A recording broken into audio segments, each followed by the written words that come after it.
সিদ্ধান্তে অটল। ইন্নী আ'লামু মা লা তা'লামুন, আমি যা জানি তা তোমরা জানো না। আল্লাহু আকবার। ফেরেশতারা বললেন, আল্লাহ, পরবর্তী যাদেরকে বানাইতেছো তাদের মাধ্যমে যদি তুমি তাসবিহ তাহলিল আর ইবাদত বন্দেগী কামনা করো যে তারা আইসা তোমার ইবাদত করবে, ও আল্লাহ, আমরা তোমাকে প্রতিশ্রুতি দিচ্ছি ফিতনাবাজ কোন জাতি না বানানো উত্তম হবে। আমরা প্রতিশ্রুতি দিচ্ছি নাহনু নুসাব্বিহু বিহামদিকা ওয়া নুকদ্দিসু লাক, আমরা যে পরিমাণ ইবাদত করি ইবাদতের মান আরো বাড়ায় দেব, ইবাদতের পরিমাণ বাড়ায় দেব, আমরা তাসবিহ তাহলিল বেশি করব। তবে আল্লাহ মনে হয় ফিতনাবাজ জাতি না বানাইলে ভালো হবে। আল্লাহ পাক বললেন, আমার সিদ্ধান্তে আমি অটল। সিদ্ধান্ত নিয়ে বললেন, হে ফেরেশতারা, মিন আযীমিল আর, সারা জমিনের উপরে থেকে মাটি তুলে নিয়ে আসো। জমিন পৃথিবীতে কিয়ামত পর্যন্ত যতদূর মানব বসতি হবে সারা জমিনের উপরে থেকে মাটির চামড়া, আদিম মানে চামড়া, আদিম মানে চামড়া, মাটির চামড়া তুলে নিয়ে আসো। এই মাটির চামড়া দিয়ে বানাইছে ওনাকে, এজন্য নামও রেখেছে আদম, আদিম থেকে আদম। আরবি শব্দের মিল থাকে, আরবি শব্দে আরবিতে বলে ওয়াজে তাসমিয়া, বাংলায় বলে নামকরণ। বুঝলেন? শিক্ষিত মানুষের সব নামকরণ। এটার নাম এটা রাখছে কেন? এটার নাম এটা রাখছে কেন? বাংলা আরবিতে এগুলোর দিক লক্ষ্য করে খুব নামকরণ হয়। যেমন শামস, কি বলা হয়? সাথী, সাথীর নাম সাথী বলি না, সাদা। সাদারে আরবিতে বলে দুই নাম। একই সাদা রৌদ্রের মধ্যে যদি ব্যবহার করেন ওর নাম হয় শামসিয়া, কারণ শামস মানে সূর্য, সূর্য ঠেকায় বিদায় শামসিয়া। ওই সাথীটা আবার বৃষ্টির মধ্যে ব্যবহার করলে ওর নাম মাতারিয়া, মাতারুন মানে বৃষ্টি, বৃষ্টির মধ্যে ব্যবহার করলে মাতারিয়া। একে বলে ওয়াজে তাসমিয়া। আমিন আদিমিল আর, জমিনের মাটি, জমিনের চামড়া তুলে নিয়ে বানাইছে বিদায় আদিম থেকে আদম বানাইছে। ফেরেশতাদেরকে স্ট্রাকচার দিয়ে দিলেন, গলার নিচে টুকে ভাবে ভাবে বানাও। গলার নিচে টুক বানায় পেশ করলেন আল্লাহ। আহা কাদা আদম, আল্লাহ তুমি যে আদম বানাইতে চাইছো এই নাকি আদম বানাইছি তুমি যতটুক যেভাবে বললে, জি এই যে আদম। ও আল্লাহ, আদম একটু কইলে তো কথা বলবে কি যে তার সব কিছু করবে কি যে সেইটুকু? আল্লাহকে আসল টুক বাকি আছে। জি আল্লাহ, সেইটুক বানাবো কিভাবে? আল্লাহকে ওইটুক তোমরা বানাইতে পারবা না, ওইটুক আমার নিজ হাতে বানাইতে হবে। কেন পারবো না? পেটের মধ্যে কত কিছু সেট করলেন, কত বিহার করা উল্টো পাল্টা, এর পাশে কি আছে যে বানাইতে পারবো না? আল্লাহ পাক বললেন, আরে নিচের টুক যতই একই রকম হোক, হাজার হাজার মানুষের সাথে মিলে গেলে দোষ নাই। একটা অঙ্গ থাকতে হবে যেই অঙ্গের মাধ্যমে একে অপরের ভিতরে বৈষম্য থাকবে, পার্থক্য থাকবে। একই টাইমে পৃথিবীতে হাজার হাজার কোটি মানুষ থাকবে, একটা মানুষের চেহারার সাথে আর একটা মানুষের চেহারার মিল হবে না। এই মডেলিং, এইটা তোমরা ফেরেশতারা বানাইতে পারবা না, এইটা আমি আল্লাহ নিজে হাতে বানাইতে হবে। আল্লাহ পাক এবার আদম আলাইহিস সালামের মাথাটা নিজ হাতে বানাইলেন। একটু জোরে বলি সুবহানাল্লাহ। আল্লাহ পাক নিজ হাতে আদম আলাইহিস সালামের মুখমণ্ডল আর মাথা বানাইলেন। এই বয়ানটা যেদিন করি আমার একটা কথা একটু বলতে মনে চায়, বলবো, কষ্ট হচ্ছে আপনাদের? আল্লাহু আকবার। গলার উপরে টুক বানাইতে কার হাত? নিচের টুক ফেরেশতাদের হাত। আল্লাহ নবী বলেন, তোমরা যদি একে অপরকে প্রয়োজন সাপেক্ষে শাসন করতে গিয়ে প্রহার করো, প্রহার কখনো করা দরকার আছে। শেখ সাদি রহমাতুল্লাহ আলাইহি বলেন, সে চিজ পায়দার না মানাবে সে চিজ, তিনটে জিনিস তারা টেকসই হয় না। এক নম্বরে ইলম বাহাস, ইলম শিখছো, জ্ঞান অর্জন করেছো, এটা আলোচনার চর্চা না করতে না করতে একদিন সেটা বিলুপ্ত হয়ে যায়। ইলম ঠিকই হলে জ্ঞানকে ঠিক রাখতে হলে সেটার চর্চা লাগবে, আলোচনা করা লাগবে। দুই নম্বরে মুলুক সিয়াসাত, রাষ্ট্র টেকবে না, রাষ্ট্র টেকবে না কড়া শাসন ছাড়া। যেই রাষ্ট্রপ্রধান ঢিলে হয়ে যায় ওই রাষ্ট্র কখনো টেকে না, ভিতরে দাঙ্গা হাঙ্গামা হয়ে যায়। রাষ্ট্রপ্রধান হইতে হবে কঠোর এবং শক্ত হস্তক্ষেপ করনেওয়ালা, অর্থাৎ ইনসাফ করনেওয়ালা, শাসন করনেওয়ালা হতে হবে। ইলম বাহাস, মাল তে কি বলা হয়, মুলুক সিয়াসাত। তিন নম্বরে মাল তিজারাত, মাল টিকবে না ব্যবসা ছাড়া। কোটি কোটি টাকা কামাই করে এনে বসে খাওয়া শুরু করবেন, ব্যবসা বাণিজ্য নাই, বসে পুঁজি ঘরে রাখছেন, ওখান থেকে নেবেন আর ভাঙবেন আর খাবেন, বেশি দিন মাল রাখতে পারবেন না। এই জন্য পুঁজি টিকাইতে হলে তাকে ব্যবসার মধ্যে রাখতে হবে। দুই নম্বর হলো মুলুক সিয়াসাত, রাষ্ট্র টেকবে না শাসন ছাড়া। কথা বলেন ঠিক কি না? আরবিতে বলে আযযারবু বিসবিয়ান কালমায়ে ফিল বুস্তান, উলামানকে মারা মাদ্রাসার ছাত্র, স্কুল কলেজের ছাত্র, ছাত্র যারা আছে উস্তাদদেরকে মারার জন্য উস্তাদরা তাদেরকে পিটাবে, প্রহার করবে, এটা দরকার। আজ জরবুবি সিবিয়ান কালমায়ে ফিল বুস্তান। কিন্তু বর্তমান প্রেক্ষাপট পাল্টে গেছে। মুরব্বী যারা এখন বুড়ো হয়েছেন, আমরা এই বয়সে যারা এই বয়স পাইছি, এখনই আমাদের সন্তানদেরকে, আমাদের নাতি নাতনিদেরকে যদি স্কুল কলেজ মাদ্রাসার শিক্ষকরা প্রহার করে, পিটায়, আমরা যে উস্তাদের গলা টিপে ধরি আর আমরা বলি না এখন মারামারি জায়েজ নাই, সরকারি ভাবে নিষিদ্ধ। অথচ আপনি যেটুকু লেখাপড়া শিখছেন, আপনার ব্যাকগ্রাউন্ডে মনে করেন তো প্রাইমারিতে যাইয়ে কি পরিমাণ মার খাইছেন, হাই স্কুলে যে আপনি পিটেন খাইছেন কি খাইছেন না কথা বলেন। পিটেন খাইছেন, নীরবে চলে আসছেন, বাড়ি এসে বলতেও লজ্জা পাইছেন। ওই পিটেন খাইছেন বিদায় আপনি মানুষ হয়েছেন। আর আপনারটা পিটেন গেলে আপনি লাগতে যে উস্তাদের গলা চিনে পারেন, এই জন্য আপনারটাই কদিন পর মারবে আপনার শোধ দেয়। উস্তাদরা মারতে দেন নাই, এই জন্য সেই মারটা সে আপনারা মেরিয়ে দেয়। তাকে একটু কয়ে যাই, যদি কোনো প্রতিষ্ঠানের শিক্ষকরা ছাত্রদেরকে পিটায়, হতে পারে দু এক সময় একটু ব্যস্তমতিক অতিরঞ্জিত হয়েও যেতে পারে। এই অতিরঞ্জনের বিচার ওই ছাত্রর সামনে গার্জিয়ানরা যাইয়া উস্তাদের পর হামলা করে করবেন না। আপনার সন্তানটার পায়ে আপনি কোড়াল মারলেন, যদি উস্তাদরা কিছু বলতে হয় কমিটির মাধ্যমে গোপনে ডাইকে নিয়ে একটু মিষ্টি ভাষায় একটু অন্যরকম কায়দায় বলে দেবেন, ছাত্রটারের সাথে নিয়ে চল তো কোন হুজুর মারছে দেখায় ছেড়ে দেব। আমাদের চোখের সামনে আজ প্রায় 35 বছর শিক্ষকতার জীবন, এইরকম তারা করছে, 100 রেখেছে, এর একটাও মানুষ হয়েছে বলে প্রমাণ নাই। সব ধ্বংস হয়ে গেছে। গার্জিয়ানই সন্তানের পায়ে কুড়াল মারে।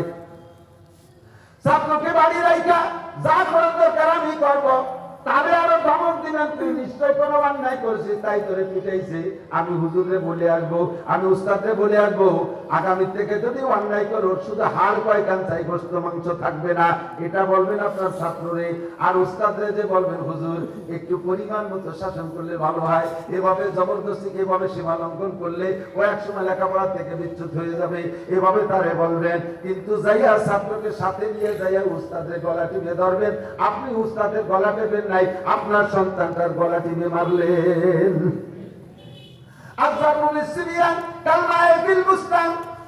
ছোটদেরকে পোলাপানদেরকে কিছু প্রহার করা, পিটান পাটান দেয়, এটা হলো বাগিচায় পানি দেওয়ার মতো। এদিক বাগিচায় পানি দেওয়ার মতো কেমন? আজকে বিকেলে আপনি মরিচের চারা লাগাইছেন, টমেটোর চারা লাগাইছেন, একটু একটু চারা নরম মাটি লাগাইয়া টিপে টিপে দিয়ে গেছেন। এরপরে লাগানো শেষ, এবার গোড়ায় একটু পানি দিয়ে আসতে না বিকেল বেলা, কথা নাই। ওই সময় একটু পানি না দিয়ে আসলে কিন্তু হবে না। লাগানো শেষে এবার প্রত্যেকটা গোড়ায় একটু পানি দেবেন। নরম মাটিতে মরিচের চারা লাগাইছেন, যেটা গোড়ায় পানি দেন ওইটাই এরকম গোড়া কাইতেই এরকম মাথা এড়িয়ে পড়ে। জিরারে পানি দেন সে এড়িয়ে পড়ে, জিরারে পানি দেন কাইতে যায়। এখন লাস্টে আমরা ছেলে চাপা এই 5টা রয়েছে, 5টারে পানি দিয়ে দেয়, জিরারে পানি দিতে সেটাই কাইতে পড়ে যাচ্ছে। লাস্টে যে 5টারে পানি দেয় ও 5টা ওই সময় মাথা খারাপ। পরের দিন বেলা 10-11টার সময় যাইয়ে দেখবেন গতকাল যে কটার গোড়ায় পানি দিয়েছিলেন আর তারা কাইতে গেছিল, সেই কটার মাথা খাড়া হয়েছে, আর যে কটার ওই সময় খাড়া রাখছেন পানি না দিয়ে সেই কটা কাইতে শুরু করছে। ছোটবেলায় যেটা পিটেন দিয়েছেন মার খেয়ে কাইতে শুয়ে বসছে, ওইটা IMBA BCS, ওইটা IMBA BCS, ওইটা মুফতি মুহাম্মদ শাইখুল হাদিস। আপনি যারা পিটেন দেন মাথা খাড়া রয়েছে, ওইটাই যায় কতদিন পর শুয়ে বসছে, গাঁজা এবার খাইয়ে রাস্তায় গড়ি গড়িয়ে ঠিক জন্মে ঠিক হয়েছে, ঠিক মানে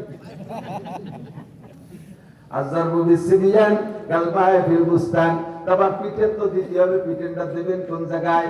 এইটা বলা হয় ফেরেশতারা যেটুক বানাইছে ওটুক মারি ফেসে ফেল।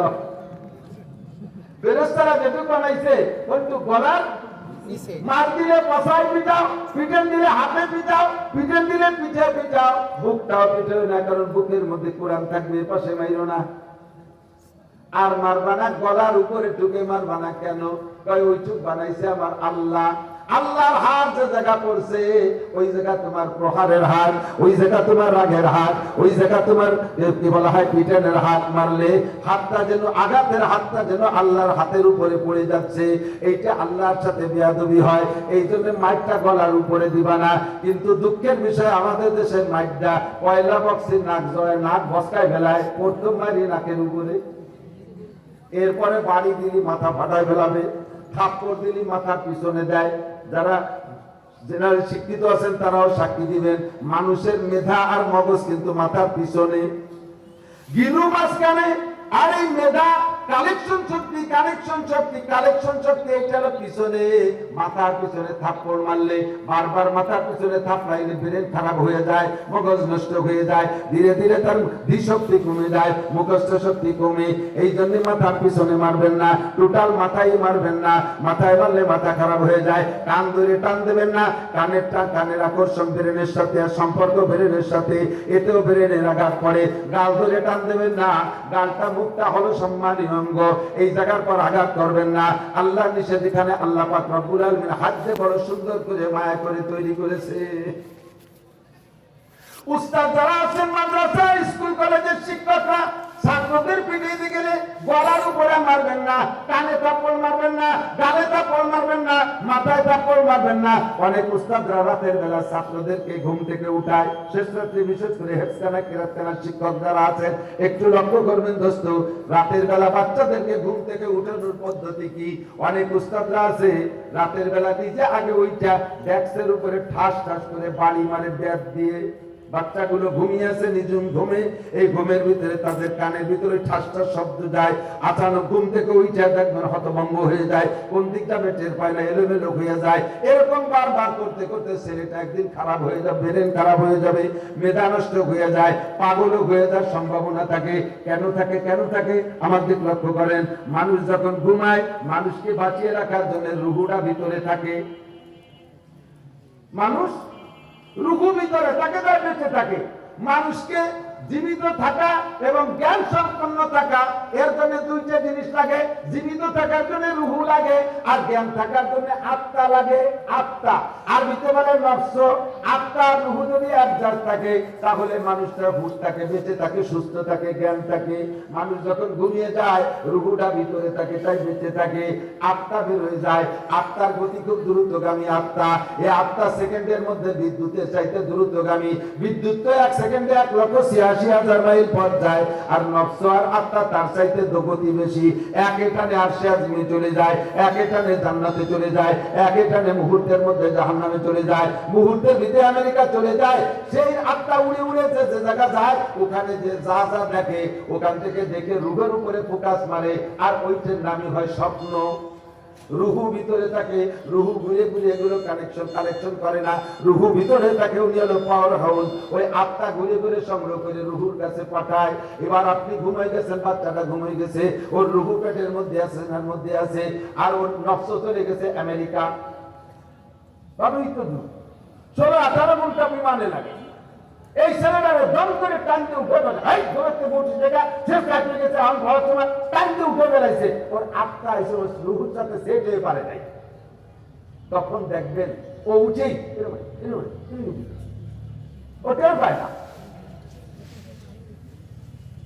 এরপরে কিছুক্ষণ পরে যখন আত্মা এসে সেট হয়, তারপরে স্বাভাবিক হয়। এমন বারবার করতে করতে অ্যাক্সিডেন্টলি কোনোদিন যদি ওর আত্মা রুহের সাথে সেট হয়ে না পারে, তখন ছেলেটা পাগল হয়ে যাবে। আর সে হুশ হবে না, কোনোদিন হবে না। খেয়াল করেন, দেখবেন যেসব ছোট ছোট পোলাপানরা বিছানে পেশাব করে, তাদের বাচ্চা অনেকেরই আছে, বাচ্চা বিছানে পেশাব করে, মা বাপরা কি করে, ওই ঘুমের মধ্যে ধরে ডাক ডোক না দিয়ে ঘুমের মধ্যে ধরে বাইরে নিয়ে বাথরুমের মধ্যে নিয়ে প্যান্ট খুলিয়ে দেয়, ওর পেশাব করা হয়ে যায়। আমি আবার শোয়াই তুই সকালবেলা ওরা জিজ্ঞেস করে, তোরে বাইরে নিয়ে পেশাব করাইছিলাম, তুই জানিস? আমি বলছি ঘুমোইয়ে, কারণ ওর আত্মা চলে গেছে আমেরিকা, আইসো পেশাবের সাথে সেট হয়ে পারবে, রুহুদি মুখে দিয়েছে, ওর নফসে টের হয় নাই। বাস্তব হচ্ছে কিনা কথা বলেন? এই মুহূর্তে মানুষকে ঘুম থেকে ডাকতে হলে সিস্টেম কি? অনায়াসে নরম নরম মিষ্টি মিষ্টি ডাক, আব্দুর রহমান ওঠো, আব্দুর রহিম ওঠো, জামালউদ্দিন ওঠো। যদি না ওঠে আস্তে আস্তে মাথায় একটু সুস্থুনি নাড়াচাড়া দেওয়া, পায়ে একটু সুস্থুনি দেওয়া। যদি তারপর না ওঠে হাতে পানি নিয়ে চোখের উপরে একটু সটকা দেওয়া। এর ভিতর দিয়ে নাড়াচাড়া, ভিতর দিয়ে নকশটের পাইছে আমার মালিককে সজাগ করে ফেলতে আরাম দিকে দেওয়া যাবে না। একটা দেশের দ্রুত গতিতে আবার এসেছে ফিরে যাবে। এরপরে উঠবে দেখবেন যে সামান্য। সিদ্দিকা আয়েশা রাদিয়াল্লাহু তাআলা আনহা বলেন, আমি নবী পাকের ঘরে স্ত্রী হিসেবে গিয়েছি মাত্র 9 বছর বয়সে। কয় বছর? 6 বছরে বিয়ে হয়েছে, 9 বছরে পূর্ণ স্ত্রী হিসেবে হুজুরি করে গেছে। যদিও আল্লাহ তাআলা বডি তৈরি করে দিয়েছেন, নবী পাকের প্রয়োজনে আল্লাহ তাআলা বডি তৈরি করে দিয়েছে আয়েশাকে। 9 বছরের মেয়ে আয়েশা, তার বডিটা হয়ে গেছে 16-17 বছরের বয়সে বডি মেয়েদের মতো। নবীর প্রয়োজনে আল্লাহ তাআলা দ্রুত করে দিয়েছে, কিন্তু বয়স তো 9 বছরের মেয়েদের বয়সের ভিতরে কত ছেলেমি চ্যাংড়ামি থাকে। এই বয়সের মেয়েদের ঘুম বেশি, এই বয়সে মেয়েরা খেলনাধুলা পছন্দ করে, যার কারণে হযরত আয়েশাকে হুজুরের ঘরে দিয়ে আসার সময় আয়েশার মা ওনার সাথে ওই যে বাড়ি থাকতে যে পুতুল মুতুল যে খেলাধুলা করতো, সেই পুতুল টুতুল সহ আড়িবাতি শুদ্ধ দিয়েছে, তাই নিয়ে খেলাধুলা করে। আয়েশাকে আমার এমন ঘুম ছিল, আমি হুজুরের জন্য রুটি বানাবো বলে আটা সেন্তি সে রুটি বানানোর কথা মনে নাই, আটার মধ্যে হাত রয়েছে, আমি কাইতে ঘুমাই ঘুম। ছোট মানুষ তো, তার সে মজার কথা হলো ঘুমের থেকে উঠে দিতে হাতের মধ্যে আটা ছাগলে খাইয়ে চলে গেছে ছাবিটের পাই। এমন ঘুম। আমি রাত্রে হুজুরের কোলের মধ্যে ঘুম, হুজুর রাত্রে উঠে যেতেন, তাতে জাফা জুনুবুহুম আনিল মাদাজি ইয়াদউনা রাব্বাহুম খাওফান ওয়া তামাআ। স্বামী স্ত্রী এক বিছানায় ঘুমিয়ে থাকবেন, তাহাজ্জুদের সময় উঠার পদ্ধতি আল্লাহ বলেন এমন ভাবে উঠবা, আরে আটা সেনাটার ভিতরে থেকে চুলের আগা ধরে টান দিলে যেমন বের হয়ে আসে, আটা চুলের গায়ে মাখায় না। স্বামী স্ত্রী এক কম্বল এক লেপের নিচে ঘুমিয়ে থাকবা। স্বামী উঠবা তাহাজ্জুদের জন্য, স্ত্রীকে তোমার ডাকার দরকার নাই, কারণ তোমার প্রয়োজন গোপনে আল্লাহ পাকের সাথে সম্পর্ক করে আদায় করে নিবা। এমন ভাবে উঠবা স্ত্রী যেন টের পায় না, ওই চুলে আটার ভিতরে চুল বের করার মতো। স্ত্রী যদি তাহাজ্জুদে উঠো তাহলে তুমিও ভাবে উঠবা, স্বামীর জন্য ঘুমের ডিস্টার্ব না হয়, কারণ তাহাজ্জুদ না বলে ইবাদত, এটা সাধারণ মানুষের জন্য, এক একজনের জন্য আর একজন যেন ক্ষতিগ্রস্ত না হয়। একজন ঘুমের প্রয়োজন, তাহলে তুমি ডাইকে তাহাজ্জুদ পড়াবা, এইটা দরকার নাই। তার প্রয়োজন সে পড়বে, তোমার প্রয়োজন তুমি উঠবা। সিদ্দিকা আয়েশা বলেন, নবী পাকের উপরে তাহাজ্জুদ ছিল ওয়াজিব, আমাদের উপরে ওয়াজিব ছিল। তাই নবী আলাইহিস সালাতু ওয়াস সালাম তাহাজ্জুদের জন্য উঠতেন আর আমারে ডাকতেন। আমি তো ছোট মানুষ, ঘুমের প্রভাবে আমি আটকে যাইতাম, হুজুর আমাকে ডাকতেন বলো মহব্বতের সাথে। ওই যে ডাকটা নবী পাক চলে যাওয়ার পরে সেই ডাক আমার এখনো কানে ভাসে। হুজুর আয়েশাকে সবচেয়ে ভালোবাসতেন আর বলতেন ইয়া আইশ। আইশ মানে আরাম, আইশ মানে আয়েশাকে আইশ করে ডাকতেন, ইয়া আইশ ইয়া আইশ। মিষ্টি সুরে আমারে ডাকতেন, কানে আমার আওয়াজ যাইতো, কিন্তু নফস আমার সেটে পারতো না, তাই আমি উঠতাম না। হুজুর ওযু বানায় আয়েশা আবার আমারে ডাকতেন, তাও আমি মুড়ায় মুড়ায় অন্যদিক ফিরে শুয়ে পড়তাম। হুজুর আমার মাথায় সুরসুরি দিতেন, তাও আমি উঠতাম না। এবার পায়ের তলায় সুরসুরি দিতেন, তাও আমি উঠতাম না অনেক দিন। এরপরে হুজুর হাতে ভিজানো পানি আমার চোখে মুখের উপরে চটকা দিতেন, তারপরে উঠতাম অনেকদিন, তাতেও আমি উঠতাম না। এরপরে 2 ফোঁটা পানি আমার চোখের কেরিতে ছেড়ে দিতেন, আমার চোখের মধ্যে পানি চলে যেত, আস্তে আমার চোখের কষ কেটে যেত। এরপরে আমি সুন্দরভাবে সজাগ হয়ে যাইতাম। নবী পাক আল্লাহ আমাদেরকে আল্লাহ পাক বলেন, লাকাদ কানা লাকুম ফি রাসূলিল্লাহি উসওয়াতুন হাসানা। মুহাম্মদুর রাসূলুল্লাহর মধ্যে রয়েছে তোমাদের ব্যক্তি জীবন, পারিবারিক জীবন, সামাজিক জীবন, অর্থনৈতিক জীবন, রাজনৈতিক জীবন, আন্তর্জাতিক জীবন, 6টি জীবনের প্রত্যেকটা ধাপে ধাপে তোমাদের জন্য শিক্ষা রয়েছে। মানুষকে কিভাবে ঘুম থেকে উঠাবা তাও শিক্ষা দিয়েছেন। গল্প একটু এসে গেল, কষ্ট হচ্ছে আপনাদের না?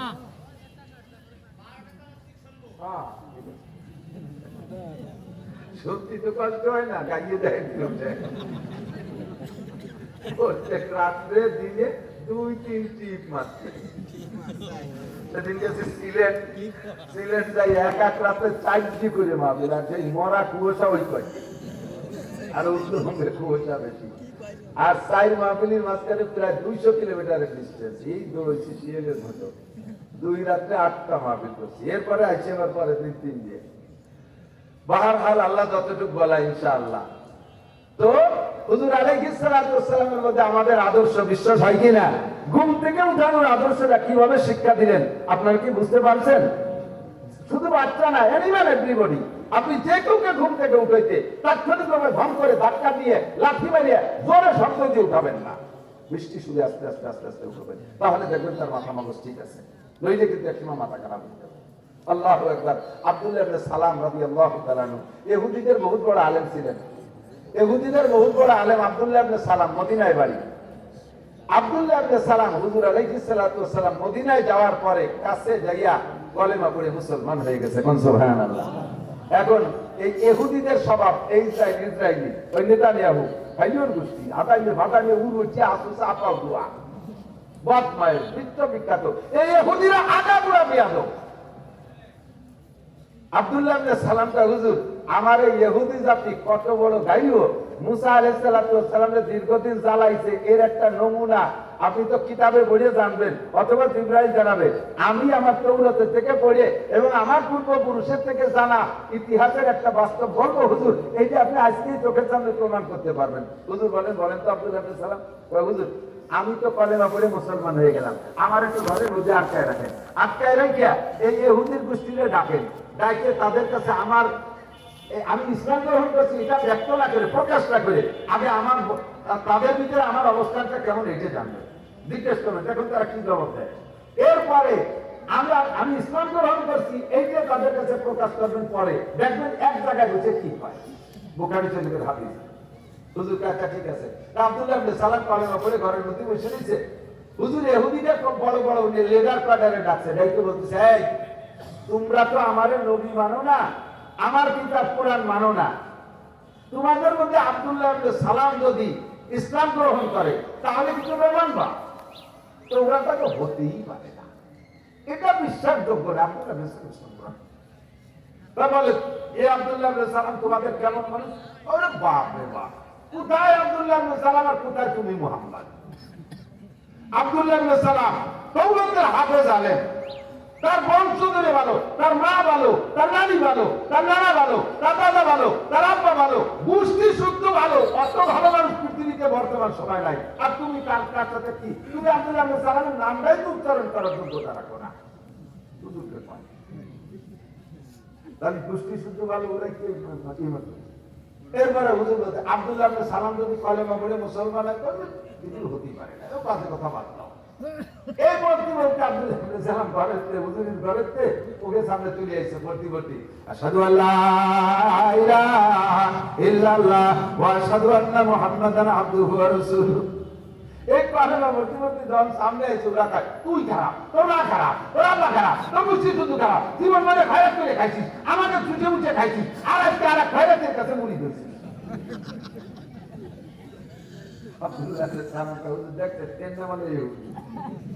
সকালবেলা যুদ্ধ বিরতি চুক্তি করে, বিকালবেলা আবার গাজাবাসীদের উপরে বোমা মারে।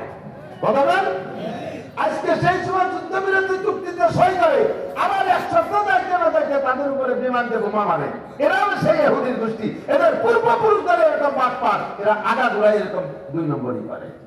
মুসা আলাইহিস সালাম জানাই আব্দুল্লাহ ইবনে সালাম যখন ইসলাম গ্রহণ করছে, এরপরে ওনারে ডাইকে নিয়ে গোপনে ওরা বলতেছে আব্দুল্লাহ সুহি খাতি গুটি কিনে, তাই না?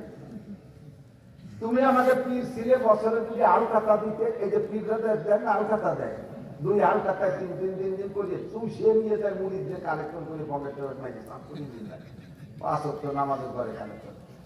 এই যে তুমি আমাকে পীর ছিলে, সুহি খাতি গুটি কিনে, কত দিছি তোমারে, যা যা দরকার সব দিছি, খাইয়ে দিয়ে কত সুখী ছিলে। আর তুমি আজকে চলে গেছো মুহাম্মাদের ধর্ম, মুহাম্মাদেরটা নবী হলো, আর তোমার নবী ছিল মুসা নবী। কত বড় নবী! মুহাম্মাদের সাথে আল্লাহ ডাইরেক্ট কথা কয় না, জিবরাইল দিয়ে কয়, মাধ্যম মিডিয়ার জিবরাইল। আর তোমার নবী মুসার সাথে আল্লাহ সরাসরি 40 বছর দূর পাহাড়ে বসে কথা বলছে। তোমার মুহাম্মাদের কিতাবে একটু বেটার কিতাব। আর মুসা নবীর তৌরাত 1000 পারা, 10 লক্ষ আয়াত, 70 উটের বোঝা। তাহলে তুমি কও, তুমি মুহাম্মদ বড় না মুসা বড়?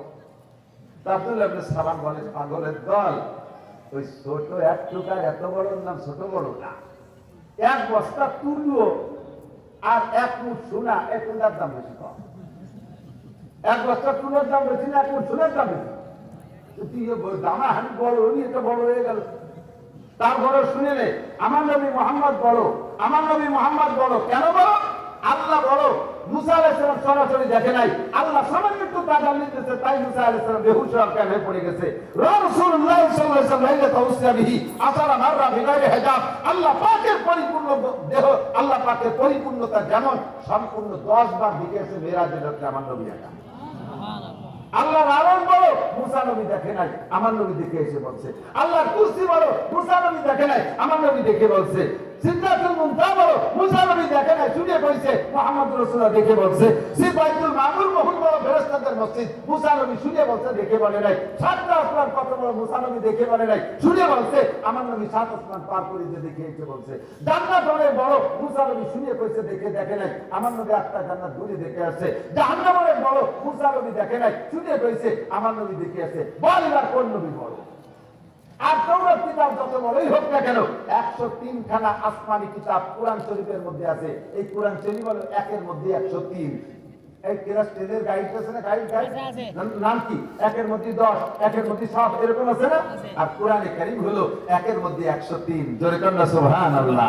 এইটা এমনই কিতাব, দেখতে ছোট, কাজে অনেক অনেক বড়। মুহাম্মদুর রাসূলুল্লাহ সব নবী চাইতে বড়, আমার নবী বড়, মুহাম্মদুর রাসূলুল্লাহ। তবে আর নবী মুসলিম ওয়ালিদি ওয়ালাদিহি, আমাদের নবী সন্তানের জন্য আব্বা যেমন, কথা বলেন, সন্তানের জন্য আব্বা যেমন, আমাদের জন্য নবী তেমন। ইয়ালিমুনা কুল্লা শাই, নবী আমাদেরকে সব কিছু শিখায়। ঘুমাবো কিভাবে শিখায়, আদর করবো কিভাবে শিখায়, সোজা খাবো কিভাবে শিখায়, পায়খানায় যাবো হাততাল ঘেরা, এমনকি পায়খানায় যাবো কিভাবে, পায়খানা করবো কিভাবে, তা আমাদের নবী শিক্ষা দেয়, যেমন সন্তানরা আব্বা শিক্ষা দেয়।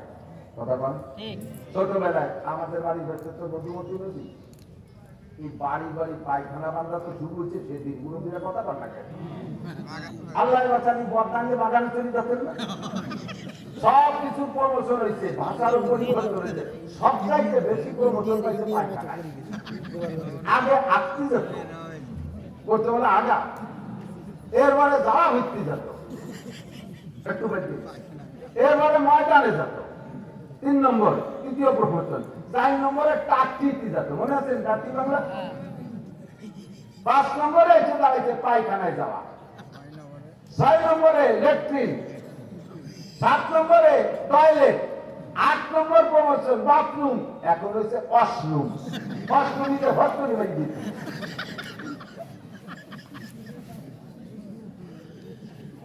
ছোটবেলায় যখন আটটি যেতাম, এই ওয়াশরুম টুম না, বাড়ির কাছে মধুমতি নদী, ওই নদীর ভাঙরে বুড়ো বুড়ো সব বুড়ো ফিরাও যেত, বাড়িতে পায়খানা নাই। তো পায়খানা যখন বস্ত নিচে, এর মধ্যে নৌকো নৌকালারা মাঝিরা যখন নৌকো নিয়ে আসতো, কোনটা নালারা এদিকে পায়খানা ক্লিয়ার নেই, তুই তো সিরিয়াস আসছে না, কাজ তো সিরিয়াস হবে। তো মাঝিকে দেখে মাথা নিচি হতো লজ্জাতে, যত মাথা নিচি তত ওই পাশে শুরু হয় লজ্জা, সব মুহিমতি ভীষণ কনফিউশন।